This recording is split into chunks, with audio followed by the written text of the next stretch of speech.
રાજ્યમાં સિંહ દીપડા બાદ હવે શિયાળની પણ દહેશત જોવા મળી રહી છે। ત્યારે રાજકોટના વિંછિયા પંથકમાં દીપડો દેખાયો। વિંછિયાના ઓરી અને લાલવદરમાં દીપડો દેખાયો। દીપડાના દ્રશ્યો કેમેરામાં કેદ થયા। વિંછિયામાં હિંગોળગઢ અભયારણ્ય આવેલું છે, જેમાં દીપડા સહિતના વન્યજીવો વસવાટ કરે છે। વિંછિયામાં દીપડો દેખાયાના દાવા બાદ વન વિભાગની કોઈ પ્રતિક્રિયા સામે નથી આવી। આ ઉપરાંત દીપડાની દહેશત વચ્ચે રાજકોટના ગોંડલમાં શિયાળ જોવા મળ્યું છે। ગોંડલ શહેરમાં શિયાળ ઘૂસી આવ્યું। નાની બજાર બોમ્બે કોમ્પ્લેક્સની દુકાનમાં જંગલમાં ફરતું શિયાળ શહેરમાં ઘૂસી આવ્યું, જે બાદ ગોંડલ વન વિભાગની ટીમે શિયાળનું રેસ્ક્યુ કર્યું। તો જામનગર જિલ્લામાં ફરી સિંહ દેખાયો છે। જામજોધપુર ધૂનધોરાજી ગામમાં સિંહ દેખાયાની ચર્ચા છે। સીમમાં સિંહ દેખાયો હોવાનો વિડીયો વાયરલ થયો છે। રાહદારીઓએ સિંહનો વિડીયો ઉતાર્યો। સ્થાનિકોએ વન વિભાગને સિંહ અંગે જાણ કરી છે। 3 પશુઓનું મારણ કર્યું હોવાની ચર્ચા છે। હાલ તો વન વિભાગે પાંજરું ગોઠવી તપાસ હાથ ધરી છે।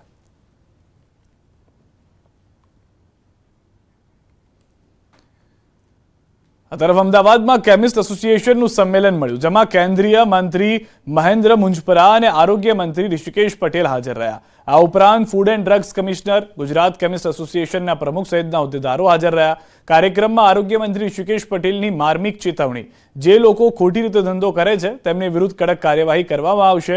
વધારે નફાની લાલચમાં એનડીપીએસ, કોડીન સહિતની દવાઓ વેચનારાઓ ચેતી જજો।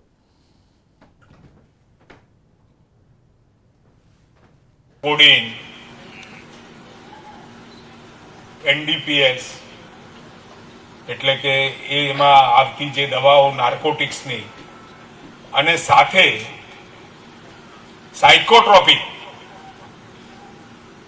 અને જે હેબિટમાં બદલાઈ જાય એવી દવાઓ વેચવી ઘણી જગ્યાએ જોવા મળે છે કે વધારે નફાની લાલચની અંદર આ કામ થતું હોય છે।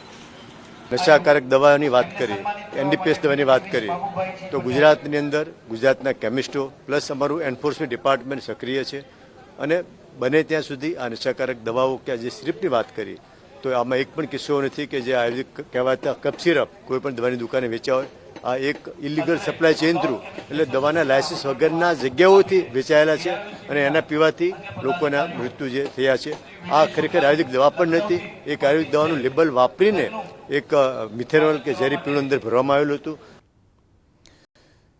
ચેતર વસાવા ભરૂચથી લડશે લોકસભા ચૂંટણી। ભરૂચના નેત્રંગ ખાતે કેજરીવાલનું નિવેદન, ચેતર વસાવાને જીતાડવાના છે। ચેતર વસાવાનો અવાજ દિલ્હીમાં ગુંજવો જોઈએ। કેજરીવાલે ચેતર વસાવાને લડાવવાની જાહેરાત કરી। મહત્વનું છે કે આપના નેતાઓ ગુજરાતના પ્રવાસે છે। દિલ્હી સીએમ અરવિંદ કેજરીવાલ અને પંજાબ સીએમ ભગવંત માને ભરૂચના નેત્રંગ ખાતે જનસભાને સંબોધન કર્યું। આ તકે કેજરીવાલે ભાજપ પર પ્રહાર કર્યા। આપ એમએલએ ચેતર વસાવાના સમર્થનમાં સભા યોજી। સભા બાદ સાંજે 7 વાગે પ્રદેશ આગેવાનો સાથે લોકસભા ચૂંટણી અંગે ચર્ચા કરવાની વાત કરી અને વડોદરામાં રાત્રિ રોકાણ કરવામાં આવશે। આવતીકાલે સવારે રાજપીપળા જેલમાં ચેતર વસાવાની મુલાકાત લેશે। चेतर भाई को लोकसभा चुनाव के पहले बाहर नहीं आने दिया, तो उनको जिताने की आपकी जिम्मेदारी है। चुनाव आपको लड़ना पड़ेगा, लड़ोगे? चेतर भाई की फोटो लेके घर घर जाना पड़ेगा, लड़ोगे? बीजेपी की यहां से जमानत जब्त होनी चाहिए, लड़ोगे? ये चुनाव आपको लड़ना पड़ेगा। ये चुनाव आप चेतर भाई के लिए नहीं लड़ रहे, ये आप अपने परिवार के लिए, अपने भविष्य के लिए, अपने समाज के भविष्य के लिए चुनाव लड़ रहे हो। तो चाहे वो जेल में रहे, चाहे वो बाहर रहे, हमें चेतर भाई को दिल्ली में लोकसभा में भेजना है। अभी चेतर भाई की आवाज यहां से गूंजती है, अब चेतर भाई की आवाज दिल्ली से पूरे देश के अंदर गूंजेगी। दोस्तों, अन्य समाचार पर नजर करिए। ડ્રગ્સના ગુનામાં 2 વર્ષથી નાસ્તા ફરતા આરોપીને પૂણા પોલીસે રાજસ્થાનથી ઝડપી પાડ્યો છે। 2 વર્ષ આરોપી આશુરામ ખિલેરી, પ્રવીણ અને જૈમિન સાથે મળીને 5,85,000નો એમડી ડ્રગ્સ વેચતો હતો। આરોપી પ્રવીણ જૈમિનને એમડી ડ્રગ્સ અપાવતો હતો। તે જ સમયે પોલીસે જૈમિનને ભાવનગરથી ઝડપી પાડ્યો। જૈમિન એમડી ડ્રગ્સ બનાવવા માટે એક લેબોરેટરી શરૂ કરી ચૂક્યો હતો, જેથી પોલીસને ડ્રગ્સમાં વપરાયો 22 કિલો પાવડર મળ્યો। કેમિકલ, લિક્વિડ સહિતની સામગ્રી મળી આવી। 2 વર્ષથી વોન્ટેડ આરોપીની પૂણા પોલીસે રાજસ્થાનથી ધરપકડ કરી છે।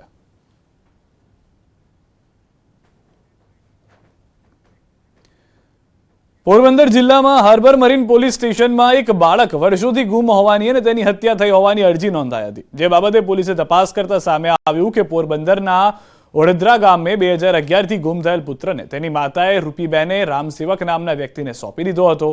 પોતે 1 વર્ષના બાળકની સારવાર કરાવી ન શકતા હોવાથી તેને ઉત્તર પ્રદેશના રહેવાસી રામસેવકને આપી દીધો.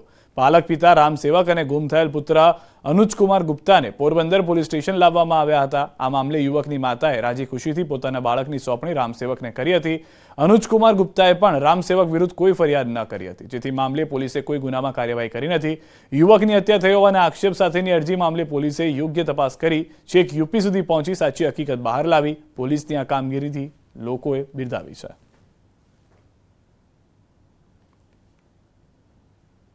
આ બાળકનું નામ છે એ અનુજ રામસેવક ગુપ્તા છે અને એના પિતા સાથે રહે છે અને આગામી એપ્રિલ મહિનામાં એના લગ્ન પણ થવાના છે.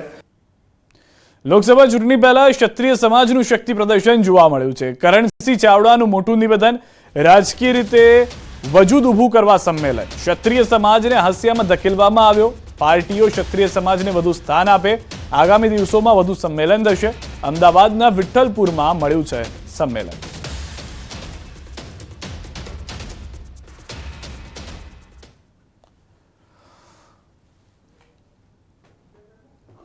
લોકસભામાં અથવા આપ કહો છો એમ કે રાજકારણમાં ક્ષત્રિય સમાજનું વજૂદ ઊભું કરવા માટેનું પણ આ સંમેલન આપ ગણી શકો.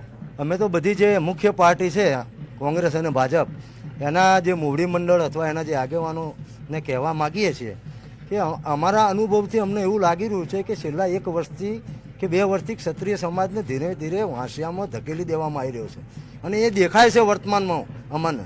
એટલા માટે અમે માગણી એ કરીએ છીએ કે બંને પક્ષો અમને વધારેમાં વધારે લોકસભામાં, બોર્ડ નિગમમાં, પક્ષોના સંગઠનમાં અમને સ્થાન આપે. પંચમહાલ ડેરી દ્વારા સતત બીજા વર્ષે 8 કિલોમીટર લાંબી મેરેથોન દોડનું આયોજન કરાયું હતું. મેરેથોન દોડમાં 1200થી વધારે દોડવીરો ઉત્સાહભેર ભાગ લીધો હતો.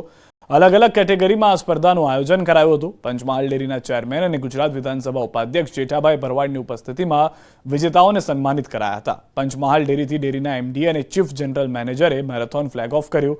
મેરેથોન માર્ગ પર મેરેથોનમાં ભાગ લેનાર માટે રિફ્રેશમેન્ટ પણ વ્યવસ્થા કરાઈ. નાગરિકોની સુખાકારી અને સ્વાસ્થ્યને ધ્યાનમાં રાખી પંચમહાલ ડેરી તરફથી આયોજન કરાયું હતું.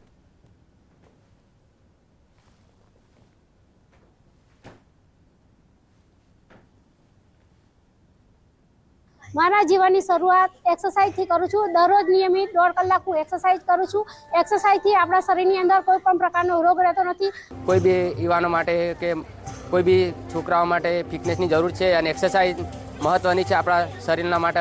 આરોગ્ય અને કોઈ બી તંદુરસ્તી માટે આપણી શરીરનું બહુ જ ફિટનેસની જરૂર છે અને હેલ્થની સાથે સાથે એમની તંદુરસ્તી પણ સારી રહે તેના માટેની પંચમહાલ ડેરી તરફથી અમે વ્યવસ્થા કરીશું. અને આ જે લોકો આવ્યા તેમનો આજના દિવસે ખૂબ ખૂબ આભાર માનું છું. સમાચારોમાં રોકાઈશું એક વિરામ માટે. આપ જોડાયેલા રહો ગુજરાતની number 1 news channel news 18 Gujarati સાથે.